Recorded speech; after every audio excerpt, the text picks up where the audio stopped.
Bem-vinda e bem-vindo ao podcast A Vida é Mudança. Eu sou a Marisa Matos. Aqui vou partilhar contigo como dançar com a mudança. Vens comigo nesta dança?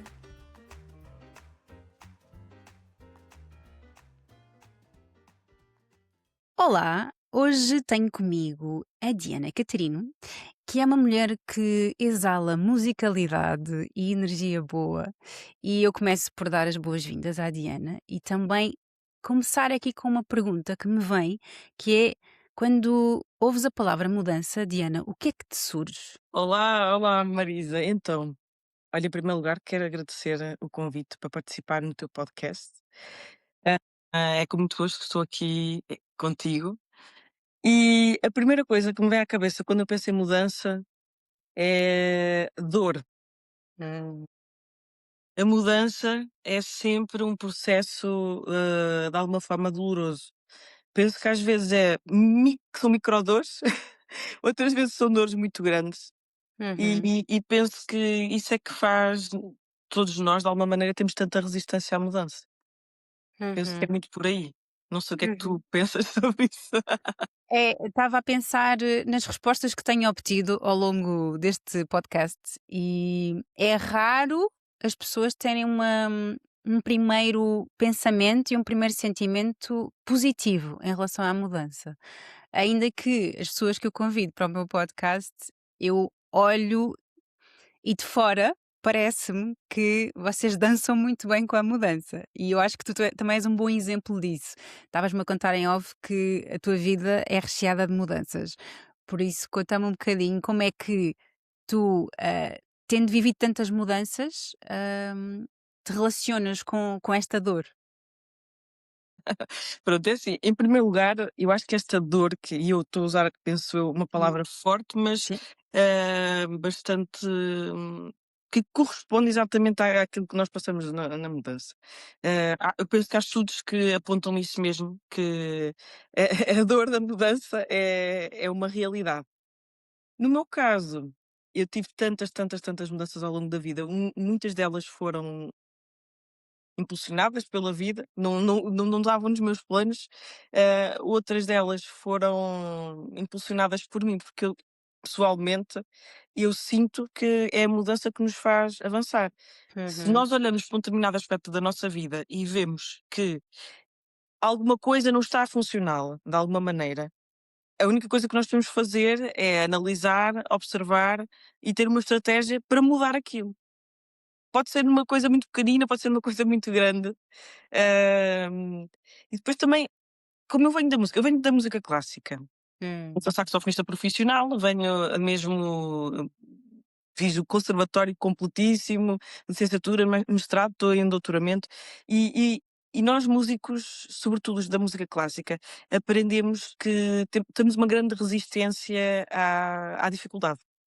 Porque hum, nada na música é imediato. Tudo requer, um trabalho estratégico prolongado de resiliência, que não está nada na moda nos dias de hoje. É tudo muito imediato, nós vivemos à base de dopamina das uhum. redes sociais, tudo mais. Rápida. Então, para nós, nós temos que estar ali a batalhar quando nós precisamos de aprender um determinado tipo de música, aliás, nem que seja no início, quando aprendemos a ler música, que é o mais básico dos básicos, é uma coisa que não é imediata, não é chegar lá e aprender, é um processo demorado ao longo dos anos. O facto disso assim ser, estamos a falar de uma mudança prolongada no tempo. Eu julgo que a aprendizagem também é um processo de mudança. E então, nós vemos eu pelo menos para mim, sempre foi muito ver, o objetivo final é conseguir fazer esta peça, ou corresponder a digamos, ter este determinado objeto artístico, feito. Que a minha matéria é a música, é uma matéria que ainda por cima não é palpável. Preciso Uhum, ter este determinado objeto musical preparado, feito, a vibrar enquanto arte, enquanto forma de arte. Só que eu tenho um caminho longo, penoso, que exige resiliência, muitas das vezes horroroso, porque é a palavra, para eu chegar aqui. ok. Estamos a falar quando nós somos crianças, estamos a falar que esse caminho longo e penoso, às vezes, é perceber como é que funciona a música, esta linguagem. eh, Muitas das vezes é perceber como é que funciona o solfejo, que fez imensas pessoas desistir da Hum. música, sobretudo há algumas décadas atrás. E quando finalmente nós começamos a engrenar aquilo, começamos a conseguir fazer este bocadinho de música. Uhum. E temos que passar anos, décadas a fazer aquilo até sermos capazes de dar vida a um objeto artístico. Uhum. E isto é um processo de mudança contínuo. Uhum. Como nós músicos temos isto muito implementado, alguns acabamos por tornar muito bons a fazer isto na música. No entanto, na vida, e acho que tu deves dizer alguma coisa sobre isso, na vida o caminho é, embora tenha pontos em comum, é mais complicado, acho eu, ainda mais Uhum. complicado, porque a vida não tem técnica. Pode Sim, sim. Há pessoas que sentem-se mais confortáveis a seguir um script, não é? À partida parece mais fácil e fácil, sim, fácil e seguro. O grande problema é quando percebem que aquele script não foi escrito para eles. Pois, mas em qualquer coisa, eu acho que a estratégia que nós delineamos para conseguir atingir esta meta que eu estou a falar, no meu caso é um objeto artístico, mas na vida pode ser, não sei, conseguir um determinado trabalho, conseguir alguma coisa, não é? É verdade que às vezes esse guião não bate certo, porque depois a vida vai nos estar sempre, se não for para nós, a vida está-nos a bombardear com, constantemente com desafios, acho eu. E com resistência. Ou então, quando é mesmo para nós, a vida bombardeia-nos com desafios, que é para nós termos a certeza. Exato. Tens a certeza que és isto? E tu pensas, claro, quero, quero. É engraçado. Como é que a música surge na tua vida? Olha, no meu caso, foi por via familiar. O meu avô era saxofonista, a minha mãe também, embora depois se tenha tornado cantora profissional, e vive da música. E tenho mais pessoas na família que não são familiares diretos, primos e assim, que são músicos profissionais. No meu caso, eu acho que foi tudo muito imediato. Eu acho que tinha uns 3, 4 anos, quando vi um coro de crianças e exigi à minha mãe que queria fazer aquilo. Exigi. Era muito, muito, muito pequenina. E disse: "Eu quero aquilo", fiz uma birra e quero, e quero, e quero, e quero, e quero, e quero, e quero, e Sentiste, quero. sentiste no corpo que aquilo era para ti? Sim. E descobri muito cedo que queria ser saxofonista, devia ter, portanto, eu comecei no saxofone aos 8 anos, comecei na música logo aos 4 anos, porque aquilo fiz aquela birra. Deve ter sido, vamos imaginar que foi em junho, alguma coisa assim no verão, em setembro já estava na música, com 8 anos já estava no saxofone e eu devo ter descoberto que queria ser saxofonista,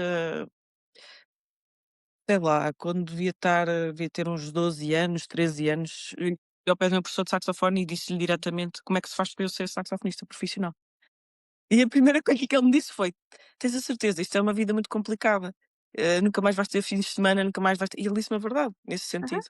sim. E é verdade. E confere. A questão é, a vida vai sempre ter, qualquer escolha que nós façamos, vai ter sempre desconfortos. A questão é se tu estás ok com esse desconforto não ter fins de semana. Estou muito ok com esse desconforto. Estou muito mais com esse ok com esse desconforto do que com o desconforto de não ter as minhas próprias regras.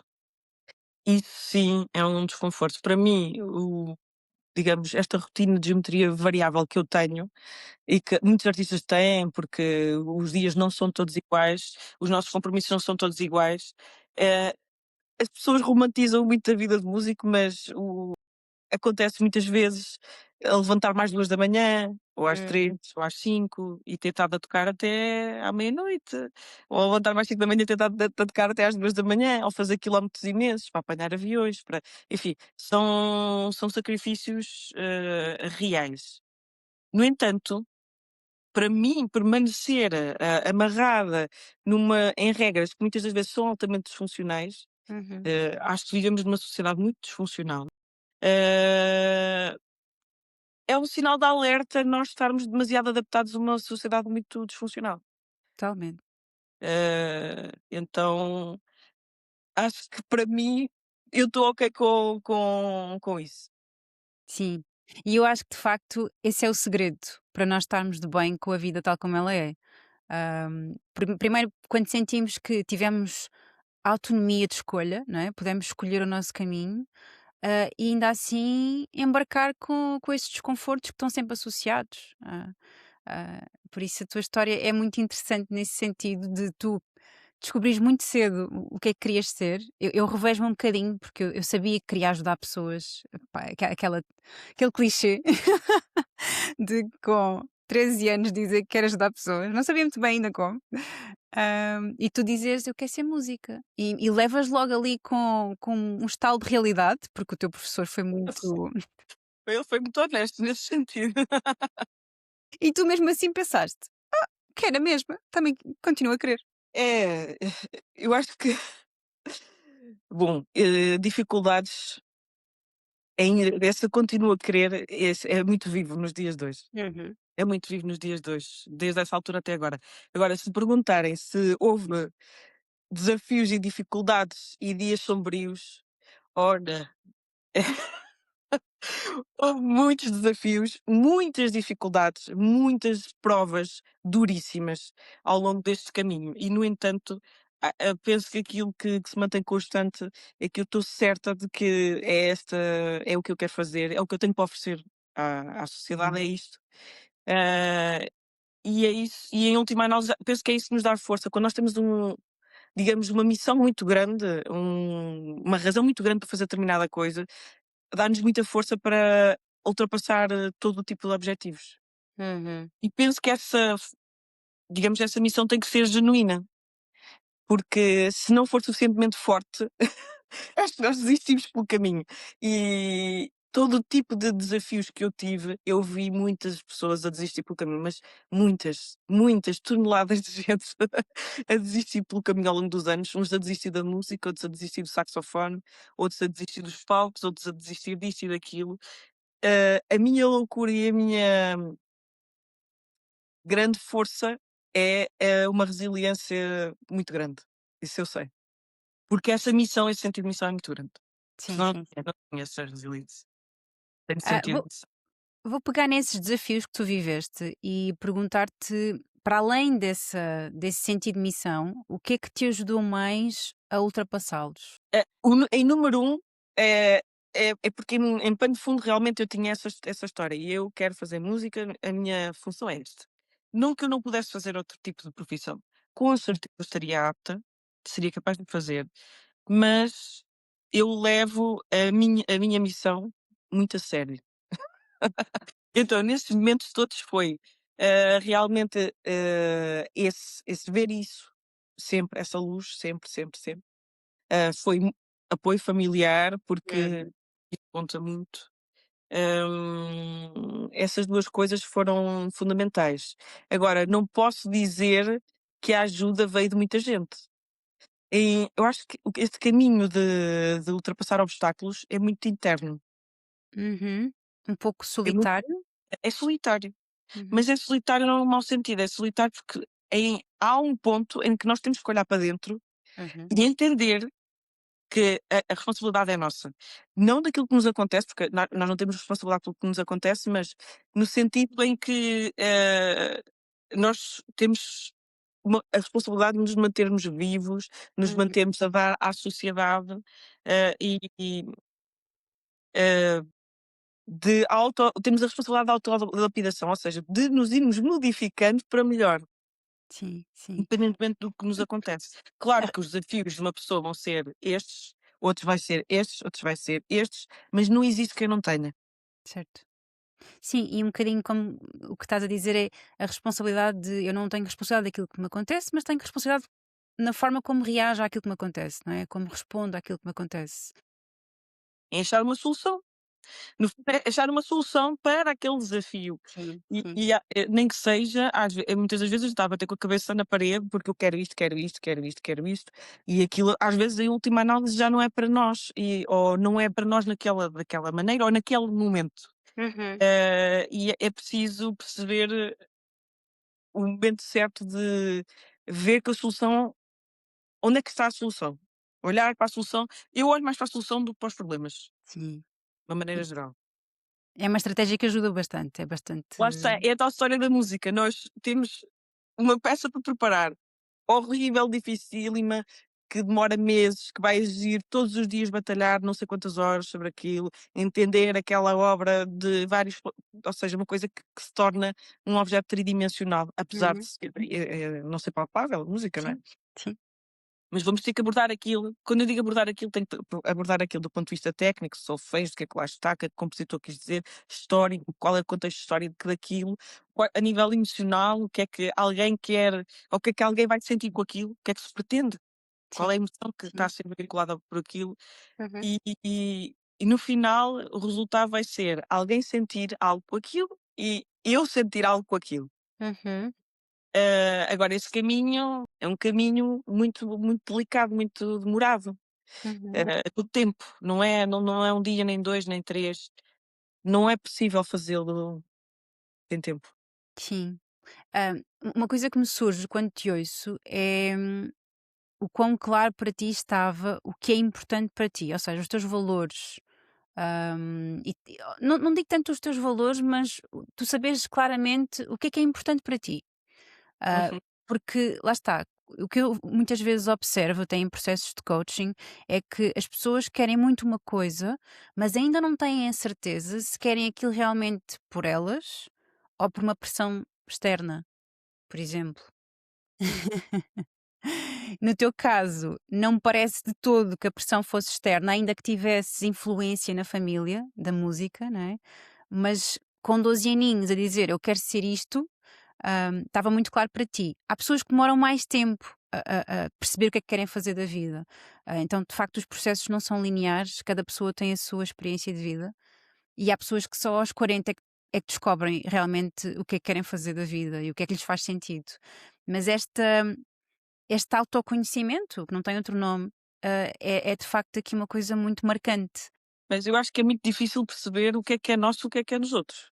Claro que é, implica um trabalho de reflexão.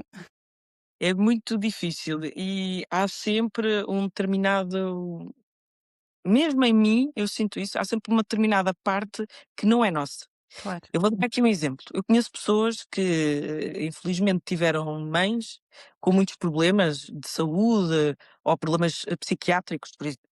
E a primeira coisa que nós vamos ouvir essa criança dizer é: quer ser médico. Uhum, sim. Agora a minha pergunta é: aquilo é uma vontade interna ou é por a história que ditou aquilo? Portanto, É, há sempre. sim, faz-me lembrar aquela história do terapeuta ferido, que é a pessoa que vai para terapeuta porque está ferida. E eu, de certa forma, revejo-me nisso. Eu, quando dizia que queria ajudar pessoas, aquilo era a minha forma de dizer: ninguém me ajudou, então eu agora vou ajudar os outros. Quando, claro que não é assim, né? Isto é, obviamente, é uma interpretação meio dramática, não é? Ah, porque, obviamente, que eu não estive sozinha na minha infância, mas a minha sensação foi: ninguém me está a ver realmente, ninguém me está. E eu não estou a conseguir comunicar, não estou a conseguir chegar aos outros, eles não chegam a mim. Ahm, mas ainda assim, eu acho que há pessoas que, tendo estas feridas, não é? Vão por outros caminhos. Ou seja, é meio ambíguo, não é? Ou seja, podes ir para o lado bom e podes ir para o lado menos bom, não é? Para o lado tóxico e para o lado mais saudável. Absolutamente, porque eu acho que é mais fácil ir para o lado mau. O problema é esse, porque o lado bom normalmente exige invariavelmente dor. Eu acho que a nossa condição como humanos, Uhum. neste planeta que nós vivemos, é invariavelmente, de sentir algum desconforto para obter alguma coisa que vale a pena. Isso é verdade com o exercício físico, é Sim, verdade com a saúde, é verdade com a alimentação, é verdade com os relacionamentos, é verdade no trabalho, é verdade com todo o tipo de técnicas que se possam aplicar, desde alguém que quer ser arquiteto e que precisa de construir uma casa que nos vai ah, dar um ah, teto. ter, Uhum, alguém que vai in- ser um facilitador de autoconhecimento. uhum. Há sempre aí um processo que exige resiliência, que é horrível para todos nós. É comum, é um lugar comum para nós todos. Ninguém quer a dor de fazer exercício físico. E depois finalmente quando se descobre que existe os monjares da vida ou não sei o quê para emagrecer, não faz mal, afinal, algum Sim, momento se descobre que há efeitos sim. colaterais. Ainda que os estudos dizem-nos que em algum momento a criação do novo hábito tem que ter associado prazer. Ou seja, mesmo, por exemplo, que vais fazer desporto e há um desconforto físico, e sempre inerente, o teu corpo, a tua mente, tem sempre que sentir que há algo prazeroso. Nem que seja o facto de estares a ouvir uma música que tu gostas, o facto de começares a sentir-te melhor, dormires melhor. Então, de certa forma, esse esforço tem que ser compensado. Tem que haver sempre uma compensação. Senão não é sustentável. Ou quanto mais não seja a confiança. A pessoa Sim, sente-se confiante porque já sim. consegue todos os dias Exatamente. ir correr. Exatamente. E, por exemplo, no teu processo de música, é tu no fim chegares, tocares finalmente aquela música e sentires: "Carambas, é isto", ou No não? caso de música eu sinto duas partes. Uma parte é a minha parte interna e eu devo dizer que a maioria das vezes eu toco para mim, Hum, toco realmente para mim. Porque existe um processo que quando nós estamos realmente muito, imersos na música, eh, existe o estado de flow, e isto podem pesquisar, porque isto são coisas que não são palavras minhas, são coisas que já estão documentadas. Eh, Penso que a pessoa que fala mais sobre isto é um estudioso que se chama Mihaly e que tem um sobrenome muito difícil, impronunciável. Mas por Mihaly você já se calhar já vou falar. E esse estado de flow é quando nós estamos tão concentrados, tão em conexão com aquilo que estamos a fazer. Pode acontecer na música ou com qualquer outra atividade, obviamente, em que até quando nos chegam ao pé de nós até damos assim um salto, porque estamos muito concentrados. sim. Estou a dar um exemplo. Sim, sim, sim. Esse estado de flow é para mim, é meu. Pode estar muita gente, posso estar a tocar para milhares de pessoas e é o meu dia a dia, muitas vezes toco para de uma vez, 1000, mais de 1000 pessoas, é normal. Ainda esta semana estive num evento para mais de 600 pessoas, é o meu dia a dia. Ou posso a tocar para um concerto muito intimista, onde estão 20 pessoas, 25 pessoas, ou posso estar a tocar para mim, ou posso estar a tocar para uma pessoa ou para uma câmara, não interessa. Aqui a questão, esse estado é meu. Pode mais ninguém estar a prestar atenção, pode ninguém gostar daquele estilo de música, nem do que eu estou a tocar, nem lhes dizer absolutamente nada, e estão no seu legítimo direito, mas aquele estado é meu. O outro estado é quando, por, digamos, por simpatia, vamos imaginar que é uma vibração por simpatia, as pessoas que estão a ouvir vão conectar àquilo que eu estou a fazer e que não são todas, normal que não sejam, nunca é todos, ninguém agrada a toda a gente, ninguém está na mesma vibração, é normal. Vão vibrar por simpatia com aquilo que eu estou a fazer e vão gostar. Uhum, Ou vais fazê-los sentir bem, ou vai aliviar alguma coisa da vida deles, ou vai ser um momento em que eles próprios constroem essa conexão pelo relaxamento. uhum. Ouvir música, não é? É uma atividade Sim, geralmente passiva, pode ser, ok, as pessoas podem lançar, mas ainda assim é um passivo dentro num dinamismo de flow, vou-lhe chamar flow, certo. pronto, também. Sim, sim. Então, estas 2 realidades que podem ser muito prazerosas, e quando as pessoas dizem: "Não, mas eu gosto tanto daquela música", e eu até posso lhe dizer lá: "Olha, aquela música é uma valente porcaria, tecnicamente aquilo não tem por onde". No entanto, os estudos demonstram que até nas músicas mais simples, e às vezes é nas mais simples e mais repetitivas, que as pessoas obtêm grandes benefícios, e esses benefícios são observados cientificamente logo a partir desse momento. Não interessa assim tanto a qualidade de música que se está a ouvir. Sim, sim, sim. Faz sentido. Ahm, e exatamente pegando nisso, pensei, foi sempre fácil para ti, atuar para muitas pessoas? Como é que Não, foi esse claro que processo? não. Olha, foi outro processo de dor, complicadíssimo. Olha, é assim, eu quando era miúda tinha muita facilidade em fazer palhacices. Quando Certo. digo palhacices, me chamassem para: "Olha, vai levar o Andor", não sei o quê, que era eu primeiro. Carnaval, vestido de qualquer porcaria que fosse, lá estou. Sei lá, eu ia para o café, as pessoas pediam para cantar, eu cantava todo contente e não sei o quê. Pronto, esse processo aí é o natural. Aham. Não ter assim muito problema com a exposição nesse sentido de eu estou vestida de não sei, uma porcaria qualquer e estou aqui a fazer o meu trabalho e tanto me faz. Por outro lado, a formação da música clássica, nos moldes em que ainda existe hoje, e especialmente quando eu era criança, é muito dura e apela a um lado um bocadinho negro das pessoas, que Uhum, nunca está perfeito, nunca está bem, tem que estar perfeito para ir a público, tu não vais ser aceito se não estiver perfeito. uhum. O mundo da música clássica é muito perverso nesse sentido, tal como o da dança, Estava a da pensar de nisso. outra de outras pronto, é muito perverso e a palavra que eu estou a usar é certa. Sim, sim.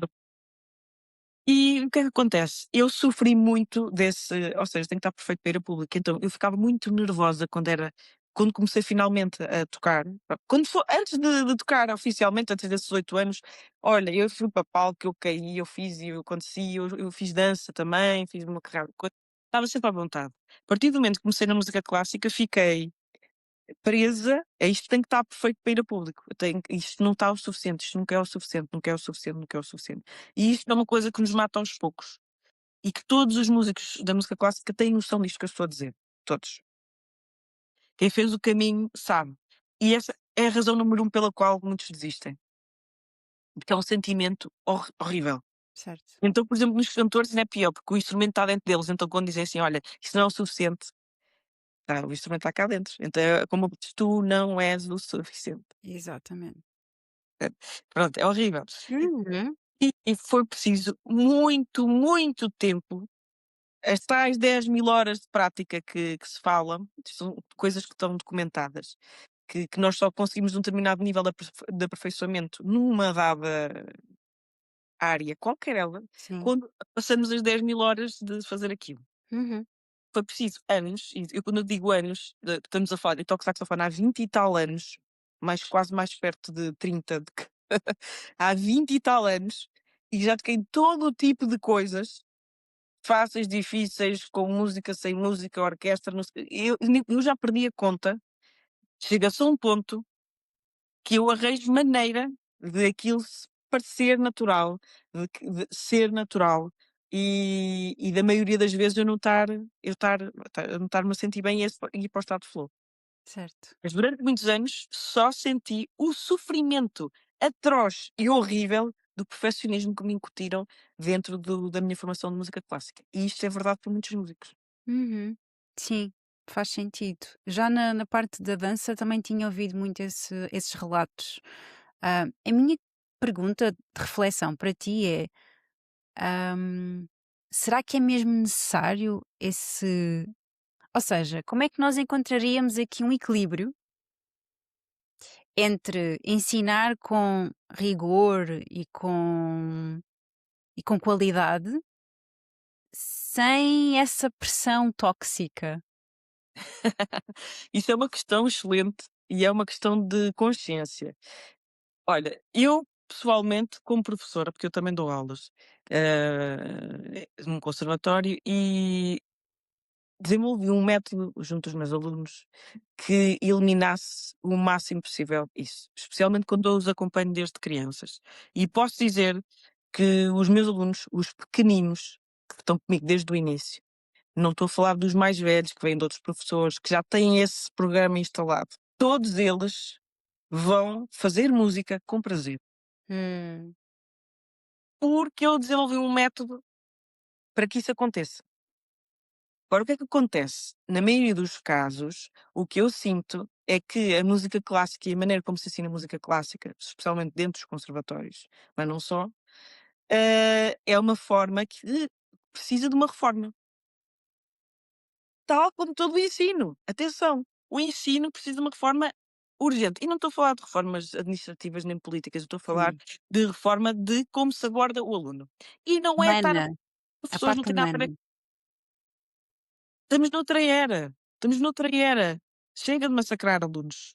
Exato. Eh, eh, os meus alunos vão para o palco com prazer e se calhar vou ter alguns pais de alunos a assistir isto e vão confirmar isso mesmo. Os alunos que efetivamente não o façam é porque há outras questões por trás, Claro. desequilíbrios familiares, Uhum. ou então, como eu disse, já têm o programa instalado indevidamente por outros professores, por outro caminho que já foi feito. Agora, eu não concordo, nem aplico Uhum. a forma de ensinar, do século XIX, pesada, horrorosa, soturna, que depois se imprime nos concertos clássicos, que eu também não sou a favor, nunca fui, não estou a favor de nada disso. E f e faço isso de outra maneira, pedagogicamente faço isso de outra Sim, maneira. sim, É sim. assim possível. Então tu vives para mostrar que é possível, ou seja, tu pões em prática isso e mostras que é possível ser diferente nesse sentido. Absolutamente. O problema é que fazer isso tem um custo horrível. Qual é? Para já, tem o custo de como se faz diferente, as pessoas demoram um tempo a entender que aquilo porque é que se está a fazer aquilo daquela maneira. As pessoas que estão habituadas a fazer sempre da mesma maneira vão questionar: "Ah, mas isso não é assim e tal, porque isto e porque aquilo". E eu, calma aí que tu não estás a ver, tu só estás a olhar para a árvore, não estás a olhar para a floresta, é que as pessoas têm que olhar para a floresta.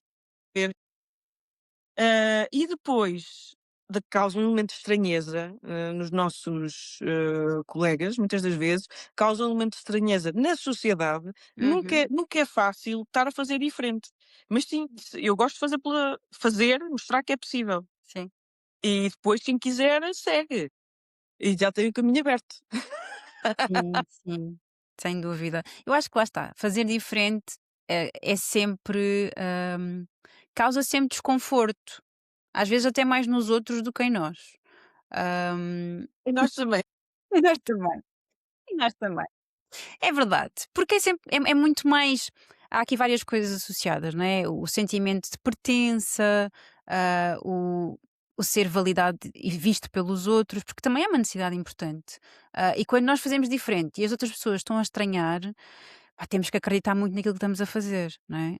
É um bocadinho aquilo que dizias no início, porque senão a vida leva-nos. Leva, leva, leva. E a gente tem que criar resistência a esses estaladões da vida. Sim, sim, sim. Olha, eu estava a pensar, o que estás agora a desenvolver no teu doutoramento tem alguma coisa a ver com isto? Absolutamente nada. Adoro. Não tem, não tem a ver, porque o meu doutoramento não é da parte pedagógica, Ok. é da parte artística, é só por causa disso, Uhum. podia ser. Sim, Felizmente, alguns colegas meus, que já se debruçaram um bocadinho sobre isso a nível, de outros trabalhos científicos, de outros mestrados, sobretudo. No entanto, ainda que isso tenha sido abordado, não nenhum deles tem o meu método ok. pedagógico. É meu, é de cunho pessoal. Tens que patentear isso? Não, Estou a brincar. não há necessidade, não há, julgo que não há necessidade. Acho que os resultados podem falar por si mesmos. Sim, acredito. Penso que é muito por aí. Mas não é preciso pôr tanto peso. Lá está, a ideia é tornar essa tal mudança, esse processo que no caso é aprender música, que é muito longo e penoso e tudo mais, torná-lo, o mais, Orgânico? orgânico é uma palavra boa, o mais orgânico possível, mais integrado naquilo que é o próprio desenvolvimento das crianças. Hum. Eh, e atenção, que eu não estou a dizer aqui que não sou muito disciplinadora, porque sou. Certo. Mas ainda assim pode coexistir com mais humanidade, não é? Com mais Sim, sim, sim. E aproximar-se, esse orgânico eu adorei essa palavra, aproximar-se mais daquilo que são os processos naturais de aprendizagem, que têm que ser respeitados. Por exemplo, ainda esta semana havia uma, penso eu que foi a ministra da Educação dinamarquesa, será que foi ela? Que não sei. dizia que achava que as crianças não deveriam, digamos, ir para a escola até aos 7 anos, ou uma coisa assim, Ah, que não sim, estava. E mandou esse recado ao Ministério da Educação português.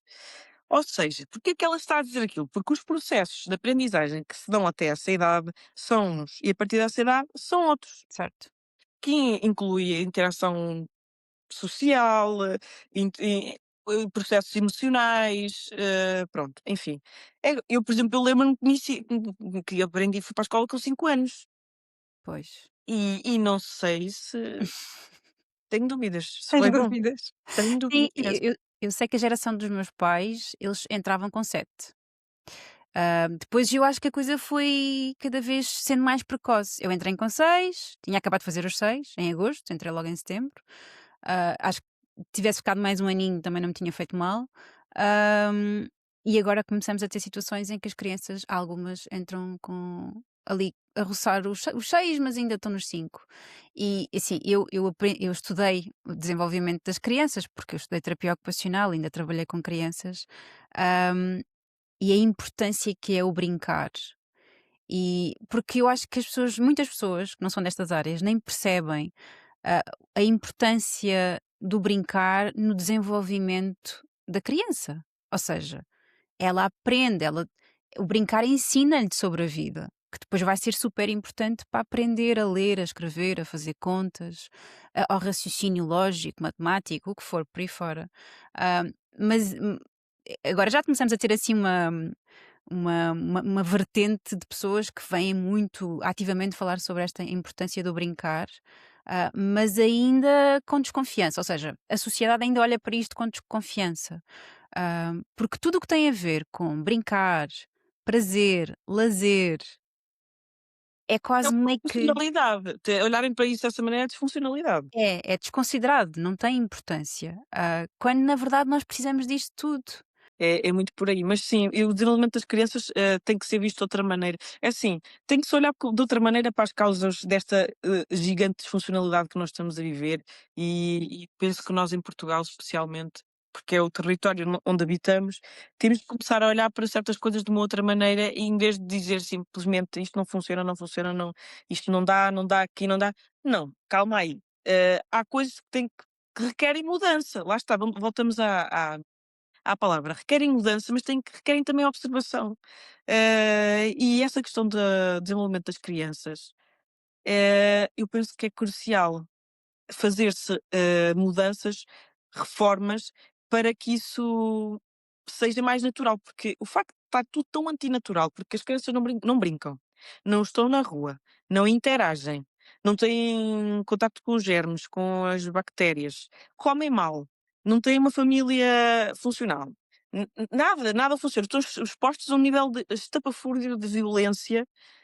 Bem, enfim, nós somos todos muito violentos de uma maneira geral, É, tenho que dizer isso. Nós sim, sim. vivemos muito, não, se amanhã chegasse aqui um extraterrestre e chegasse aqui, a primeira coisa que ele tinha para documentar é: isto é um bando de gente doente e disfuncional E e violento. extremamente violenta. Olhando para É, o panorama mundial também, não é? mas isso está dentro de cada um de nós também, pronto, enfim. Essa violência em parte é muito biológica, em Sim. parte territorial, como aos Ainda outros que animais. nós temos uma vantagem que é, nós não temos que só dar resposta aos nossos impulsos, nós temos a capacidade de gerir esses impulsos, mas isto tem que ser ensinado também. Nem mais. E como é que se ensina isso? Não é a enfiar, português e história e não sei o quê logo aos 5 anos. E, enfim, mas é assim, as pessoas ouvem os recados que querem ouvir, vem um recado da Dinamarca, que é um país considerado onde os níveis de felicidade são maiores na Europa, que dá um recado a Portugal, que é um país com um nível de depressão gigantesco, um nível de disfuncionalidade gigantesco, que ainda há 2 gerações atrás as pessoas, nossos avós, muitos deles nem sabiam ler, com um nível de iliteracia atual ainda grande, ou seja, pessoas que sabem ler e que não sabem interpretar, não sabem interpretar os textos, quanto mais a vida, Certo? quanto mais a vida, e fica toda a gente muito chocada. Então, mas isso "Ai não, o estudo, ai não podem ser assim tão atrasados". São, atenção, Sim. porque estas coisas estão todas fora do Uhum. lugar, Sim. estão todas Mas fora do lugar. sim, deixa-me fazer aqui uma partilha contigo que eu lá está, pode ser muito polémica, mas eu acho que há muitas pessoas a quem, há muitos líderes em Portugal a quem lhes dá muito jeito que nós continuemos uns totós. Imensa gente.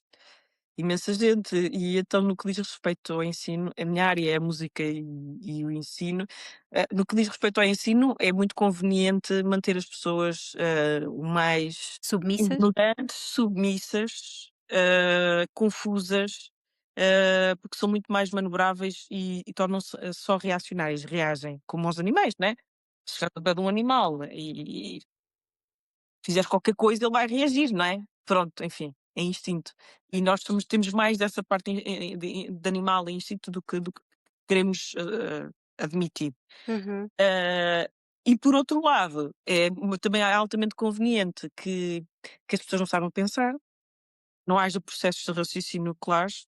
É altamente conveniente que não se conheça a história nem a filosofia, que são duas áreas muito importantes. uhum, É altamente conveniente que não se tenha exposição suficiente às manifestações artísticas. uhum, sim. Isto é tudo altamente conveniente. Porquê? Porque é mais fácil eu dizer porcarias e elas passarem, ou pôr os cães à bulha, porque a pensar a culpa é de não sei de quem, Hum, e a culpa não é minha, a culpa não é da minha família, não é das minhas ações. E não se responsabilizarem de próprias coisas. Isso é sempre muito difícil. Agora, se nós formos ver as boas escolas dos filhos daquela malta que é de elite, podem ter a certeza que não têm telemóveis, podem ter a certeza que eles estudam filosofia, podem ter a certeza que o nível de ensino deles é muitíssimo, mas muitíssimo diferente e cria processos mentais muito diferentes. uhum, Os processos mentais que se estão a implementar em Portugal é de aceitar o que é dito e de submissão. certo. Sem raciocínios, sem crítica. Os processos Uhum, mentais em justa em con em proposição ao que eu estou a dizer, que estão a ser implementados, nos filhos da elite, são exatamente o contrário. São pessoas que conseguem argumentar muito bem com os outros, que têm processos mentais muito claros, que argumentam e que sabem desde novos o que é que querem. Portanto, por aqui e mesmo a alimentação é diferente. As pessoas pois, agora só comem coisas que a própria nutrição daquilo que está à disposição para nós é muito pobre e induz muito ao mau funcionamento do corpo e claro. do cérebro. Sim, sim, uma alimentação à base de açúcar, não é? Quer dizer, ficamos viciados em açúcar e não temos a mesma energia, a mesma capacidade até de raciocinar, de pensar, de tanta coisa, não é? Sim, eu acho que é inevitável nós olharmos para o lado negro da sociedade, ainda assim, agarrar-nos àquilo que nós sabemos que queremos ver de mudança, ou seja, sermos a influência que queremos ver, no mundo, não é? No nosso país, nas nossas áreas. Como é que tu levas isso para o teu trabalho? Eu acho que levo isso constantemente. O meu trabalho tem um determinado nível de exposição, eu não consigo fazer sem estarem pessoas a ver. Uhum, Consigo no sentido de quando estou a estudar ou a praticar, a preparar coisas, mas em última análise é sempre exposto. Portanto, as minhas ações e aquilo que eu faço, já é um exemplo em si mesmo. Eu já percebi que quando eu falo sobre os problemas, ninguém liga nada ou desvalorizam, descontextualizam, e tudo mais. Quando eu faço, aí a conversa já é outra, porque torna-se uma evidência. Portanto, é muito fácil dizer: porque em Portugal não sei quê, não sei quê, não se vive da música, ou em Portugal isto e aquilo. Ok, certo, em Portugal há determinadas condições, mas uhum. Tu és o eh, há exemplo que é possível. é possível fazer diferente. Pode não ser bem no caminho que as pessoas querem. Eu vou dar aqui um exemplo. Eu já tive uma vez um rapaz, um técnico de som, que a meio de um evento se virou para mim e disse assim: olha, eu estava a pensar, aprender saxofone. Quanto tempo é que demora a aprender saxofone? Eu quero para o próximo verão fazer eventos. É assim, o que é que eu posso dizer sobre isto? Ele está a reduzir a um ano, ou uns meses, a experiência adquirida de uma série de competências que são difíceis de entender, que exigem décadas. Uhum, Décadas! Não estou a falar nem sequer de 2 anos, não, décadas. É assim, se a pessoa disser assim: "Eu quero aprender saxofone", aprender saxofone é uma coisa, agora aprender saxofone para utilizar isso profissionalmente é todo um outro caminho. certo. Querem o imediatismo, não entendem que existe esse caminho, que existe uma série Exatamente. que exige não sei quantas mudanças internas e de lidar com a frustração de não conseguir fazer uma coisa à primeira, nem à segunda, nem à quinta, nem à décima, Uhum, porque não vem, porque biologicamente não vem, o corpo não responde dessa maneira. respondo ao fim de um X tempo.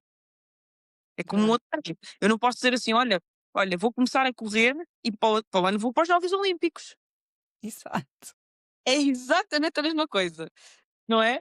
Mesmo que eu vá correr todos os dias e que de repente vá aprender tecnicamente sobre a corrida e não sei o quê, daqui a um ano, quando muito, eu estou em melhor forma física. Não tenho técnica para competir a nível, desportivo, não é? Claro, claro. Ser federada, enfim.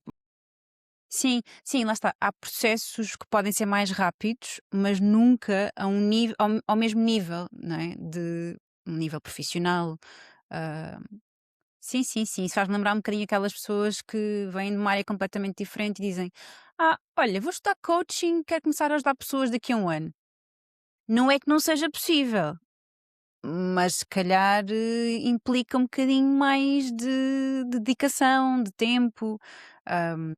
Por exemplo, eu vejo pela minha experiência, eu já vinha da área da saúde, eu já trabalhava com pessoas, com famílias, com processos difíceis. Depois fui estudar coaching, e mesmo assim, quando comecei a pôr em prática, aquilo ainda demorou ali a engrenar.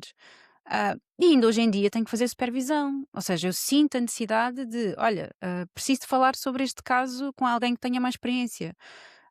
Esta responsabilidade de eu, para entregar um bom trabalho, é preciso dedicar-lhe tempo, é preciso continuar a estudar, e talvez aquilo que tu trazes é este, que eu faça ponto com aquilo que tu trouxeste no início, que é este imediatismo. Nós agora, de repente, até com o AI, as coisas parece que é só estalar um dedo e elas acontecem. E depois perde-se todo um processo, ou esquece todo um processo que é importante e que faz parte. É a tal história, não há nada na nossa vida que sendo muito imediato, que não tenha consequências agregadas. Uhum, verdade. Não há hipótese. Claro que nós todos somos muito hedonistas e nós queremos é comer um chocolate e sentir ali a serotonina, Também é importante de vez em quando. mas depois o problema é que aquilo invariavelmente engorda-nos. É um problema complicadíssimo. E essa história de: eu quero ser coach", lá está, ou eu vou agora vou ser coach, vou ao ChatGPT e vou ser coach. Exato. Sim, Seguro sim. no pé. Só que depois há uma série de soft skills e de uma Uhum. sé torna-se completamente impossível obter resultados, porque a quantidade de conhecimento que é preciso ter para trás, eu nem imagino qual é. Eu não qual é. Exato. Mas não é, não, com certeza que não é fazer, apenas os cursos, é tudo, é preciso entender de tudo o resto para trás, é preciso ter experiência de vida, Sim, também. e ter trabalhado uma série de outras áreas até para perceber se calhar mundo corporativo, é uma Sim. mil outras coisas Mil. emocionalmente eu não faço ideia. Sim, sim, sim. Olha, por exemplo, uma última formação que eu fiz que foi de trauma informed. Eu não vou trabalhar com trauma, mas só ter consciência que há certas perguntas que eu faço em processo de coaching que podem trazer ali emoções difíceis e eu conseguir acompanhar a pessoa, não no sentido de não, não vou tratar o trauma, não é isso. É eu ter conhecimento que há coisas que eu digo que podem despoltar ali coisas desconfortáveis na pessoa e que eu tenho que ter a capacidade de não me fusionar com ela, não haver uma fusão, mas também não fazer com que ela entre numa catarse, não é? Ou seja, esta responsabilidade emocional, também diria, e é super importante e não é em 2 meses que se aprende estas coisas. Da mesma forma que não é num ano que se aprende saxofone e começa a fazer espetáculos, como tu fazes. Exatamente. Pode-se aprender saxofone num ano, pode. Isso. Não Sim. para fazer espetáculos, é só essa a diferença.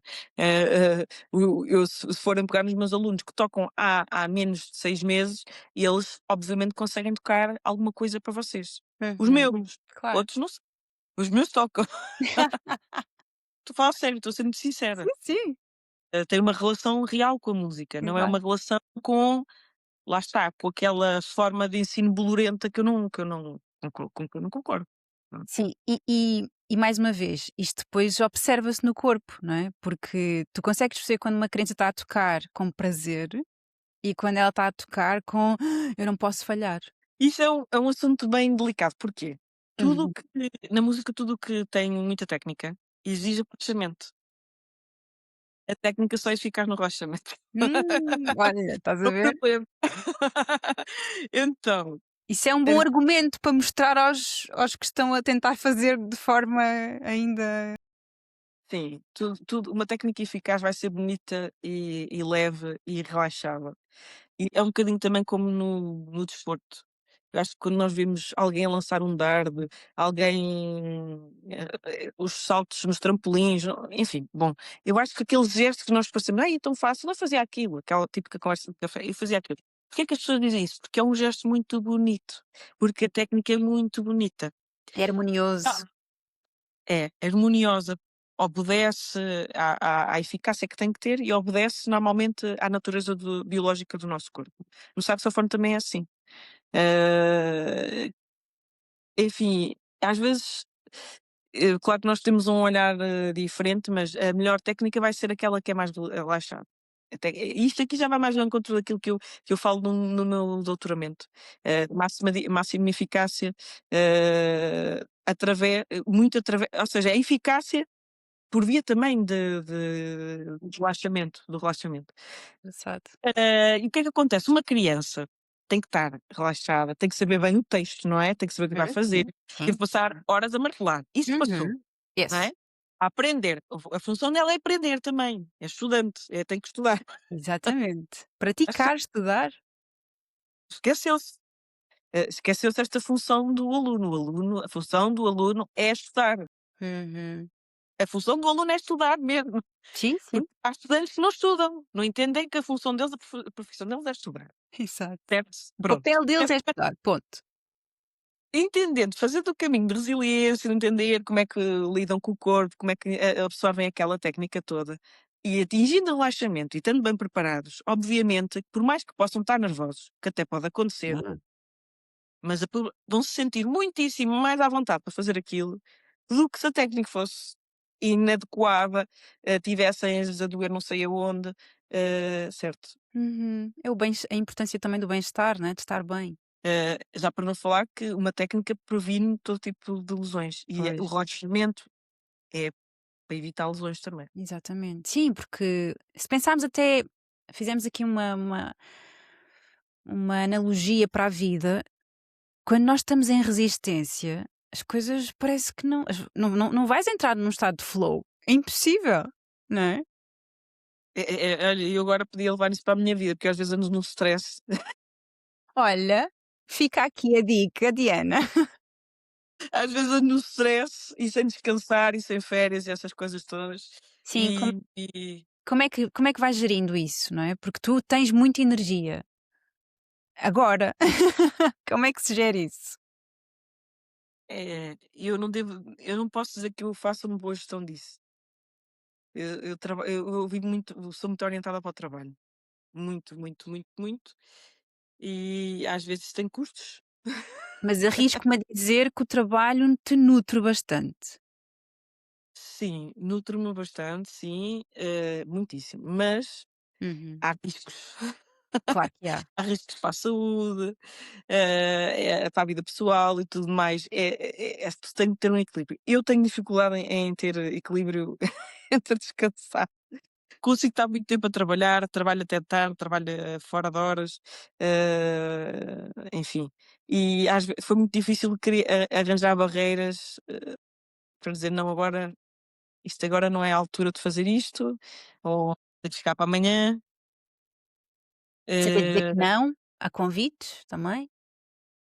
sim, sim, sim, sim, saber que dizer que não, fazer uma seleção do que é que pode ser bom para nós ou não. eh, mas eu tenho dificuldade, estou sempre muito em modo on e pouco em modo. Hum, ok. Portanto, já sabes, vais-te lembrar desta conversa, da resistência e do relaxamento. Sim, pois. Como é que podes induzir mais relaxamento no teu dia a dia? Fica a dica assim. Pergunta retórica. Eu faço algumas coisas, mas não sei se são as suficientes. Sim. Bem, tu lá saberás se é suficiente ou não, mas se estás-me a dizer isso é porque provavelmente tem que haver aí alguns ajustes. Tem. Eu estou preciso às vezes precisava de relaxar mais, isso sem dúvida, Sim. E sem também dúvida. pode ser uma fase, não é? O facto de estás agora também com o doutoramento, tira-te mais tempo, de certeza. E isso é verdade, no entanto, eu sempre fui assim. Ok. Depois fazemos uma sessão de coaching se tu quiseres. É muito por aí, é muito por aí. Sim. Não, há muita coisa a melhorar, isso sem dúvida, sem dúvida. Não estou a falar da técnica, Claro. mas estou a falar da gestão. É difícil gerir, porque quando nós temos uma rotina muito certa, é mais fácil de gerir. Se calhar as pessoas que têm essa rotina certa vão dizer o contrário: "Ah, mas se eu tivesse todo o tempo do mundo e tal, tal", Hum, é ao contrário. a minha experiência é que quando nós não temos uma rotina fixa é muito mais desafiante. Porque E eu eu hoje estou sinto aqui, eu sinto a mesma coisa. Eu hoje estou aqui, amanhã estou no Alentejo, depois estou em Lisboa, depois estou no Porto. E de repente, por exemplo, ginásio. Ah, agora não tenho ginásio, vou fazer em casa, mas já não vou fazer da mesma forma. isso sem dúvida, sem dúvida. Hoje, por exemplo, trabalho até às 8h30. Tenho aqui um período à tarde. E às vezes eu olho para aquele período e penso, dava para fazer isto, isto e isto. Mas depois de repente já não dá. É difícil. Ai, eu passo a vida a fazer listas de tarefas gigantescas. Ok, Ixi, começa por reduzi-las. Põe só 3 coisas por dia no máximo. nem as 3 coisas às vezes eu faço isso, Ok. e a verdade é que mesmo isso às vezes é difícil, devo dizer. Eu tenho sempre a ambição que neste dia vou fazer 28 coisas, mas ponho 3 como prioridade e não as faço as 3, faço 2, uma às vezes. Ok, já é alguma coisa. Mas sim, É bem difícil. isso pode ser um reflexo que estás a ser demasiado exigente ou Sem com dúvida. sem dúvida, não é? Hum. Se calhar essa tarefa que tu puseste dividida em muitas, dava muitas tarefas, em mini tarefas. Às vezes acontece isso. Eu às vezes tenho a sensação que o dia já não tem 24 horas. O meu dia, eu acho que já há muito tempo que deve ter umas 16. Eu estipulo X coisas para fazer, naquele dia e parece que o tempo passa, porque às vezes, então se forem coisas, que exijam ir tratar disto ou daquilo, coisas práticas, não é? Quando vou ver, mas como é que é possível que eu a ir ao supermercado e não sei o quê, não sei o quê, demorei este tempo todo Sim, para resolver isto é e já verdade. está na hora de fazer não sei o quê. É verdade, é verdade. Às vezes é aquela sensação de que a vida nos está a atropelar, não é? Completamente, completamente. Muito bem, bela forma de acabarmos esta conversa. Pois, não é hipótese, não é hipótese. Lá está, há sempre mudanças a fazer. Sim, isso é importante. Também haver esta sensação de que é possível identificar coisas que precisam de ser mudadas e, e de facto fazer com que essas mudanças aconteçam. E às vezes são pequenas coisinhas, não tem que ser uma mudança muito grande. É a velha frase, tipo, sempre 1% melhor. Por cento melhor. Hoje estou 1% melhor e é suficiente muitas vezes. Diana, olha, muito obrigada por esta conversa. Gostei mesmo muito. Eu gosto muito de conversar contigo. Já não conversava contigo há muito tempo. Sim, sim. E acho que trouxeste aqui insights muito interessantes. Este paralelismo entre a música e a vida é mesmo muito bonito. Acaba por ser assim algo que faz muito sentido. É mesmo. É Olha, assim, para mim música é vida, mas sim, mas para vocês também é, também. Eu acho que para os ouvintes também eu acho que sim. Acho não dá para que tirar. há poucas pessoas que eu conheço que não precisam de música para. Aliás, a música induz estados emocionais. E é um excelente recurso quando nós queremos até induzir um determinado estado emocional. Portanto, é mesmo assim uma coisa mágica. É, então afinal nós prestamos para alguma coisa. Eu Nunca. estou totalmente a brincar, Eu porque sei, eu só estou a dizer isso porque muitas das pessoas pensam assim: "Ai, tal, vai ser música. Ai, música, que horror, é eu isso, não é para fazer", sei. né. Pois, mas depois esquecem-se disso, então quem é que ia fazer a música? Quem é que ia Pois fazer é, música? pois é, pois é. E depois há outra história, é que nós estamos num mundo que é muito pesado, é pesado, e então quem é que alivia a panela de pressão se não for, São os artistas, arte? são os artistas.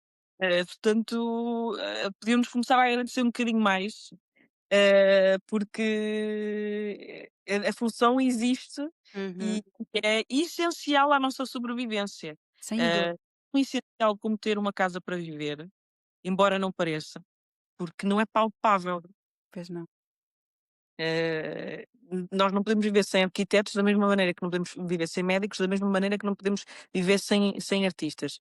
Agora vão dizer assim: "Ai não, mas as pessoas estão aflitas e tal, onde é que vão? Vão ao médico", certo, está certo, não substitui, Não, não se trata nesse sentido, obviamente que não, mas pode tudo o que a música traz, pode induzir na mesma a cura que está a ser feita. verdade. Sim, uma coisa não vive sem a outra. E o relaxamento, e o bem-estar, e a felicidade, e a interação, o entretenimento e a cultura fazem parte da vida e são essenciais. Embora que muitas pessoas achem que não, eu convido-vos a deixarem de ouvir música, a deixarem de ligar o rádio, deixarem de ligar a televisão, deixarem de ligar a internet e viverem no seu reduzirem-se ao seu silêncio ensurdecedor. Verdade. Por isso, olha, Diana, em nome de muitas pessoas, obrigada por seres artista. Obrigada. E trazeres assim, e seres responsável por trazer assim mais magia à vida das pessoas, porque lá está, nós não vivemos só de medicina, também vivemos de magia. Essa tal magia que não se vê, mas que se sente. Exatamente. Olha, foi um gosto. Muito obrigada por teres vindo, e muita sorte e muita boas pequenas mudanças nessa rotina. Alguma coisa que precises, já sabes. Apita.